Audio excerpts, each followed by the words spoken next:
I was raised in a lion's den. My name is Bricktop, raised in a lion's den. And my nightly occupation is stealing other women's men, 'cause my hair is curly. Her given name was Ada Beatrice Queen Victoria Louise Virginia Smith Ducanage. Born in 1894 in Alderson, Monroe County, the woman who would become internationally known as Bricktop remains one of the most fascinating personalities of the 20th century. From Chicago to Harlem, where, as a chorus girl, she befriended an aspiring pianist named Duke Ellington, to Paris, where she became the toast of that grand city, and on to Mexico City, Madrid, and Rome, she found herself on the cutting edge of an elite driving force in culture and high society. Her father, a native of Monroe County and a barber by trade, died when she was 4. The following year, her mother moved the family to Chicago. Taken with the Windy City's cabaret scene, Bricktop was dancing at age 15, and a year later was working as a chorus girl in Harlem. In 1924, she moved to Paris to escape the racial prejudice in the U.S. and stayed in Europe for 23 years.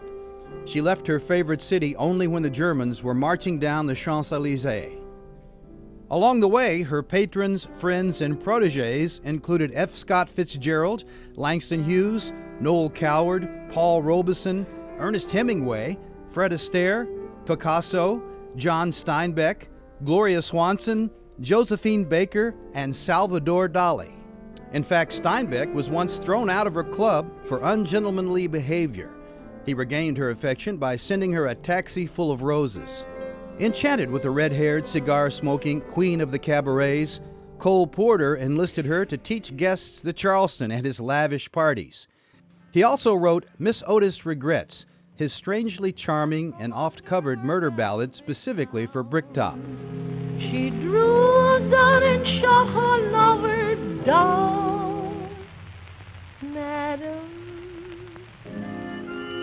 T.S. Eliot was quoted as saying, "And on that day Bricktop was born, and to her thorn she gave a rose." While legendary jazz guitarist Django Reinhardt wrote and recorded a song titled Bricktop.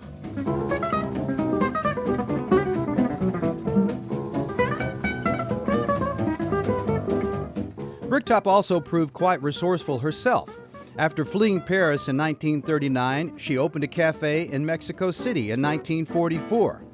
Her last Bricktops was located on Rome's fashionable Via Veneto. She returned to the U.S. in 1972 and worked at a Manhattan club owned by Huntington Hartford, then one of the world's richest men. And in 1974, she appeared in Michael Schultz's blaxploitation film, Honey Baby, Honey Baby. Her persona captured the imagination of Woody Allen, who cast her in a cameo in his 1983 mock documentary, Zelig. That same year, her autobiography, Bricktop by Bricktop, was published. Her name resurfaced briefly in Woody Allen's 2011 film, Midnight in Paris, when a couple looking to have some fun says, "Let's go to Bricktops." While she was a singer and dancer who entertained some of the most famous and creative people of her time, Bricktop became an enduring icon because of the sheer strength and vibrancy of her personality. In her own words, "I'm not really a singer. You might say I'm an entertainer, but mostly I'm a personality." In a 1973 interview with the Charleston Daily Mail, she said, "I have to put my trust in God, and He's taken me far.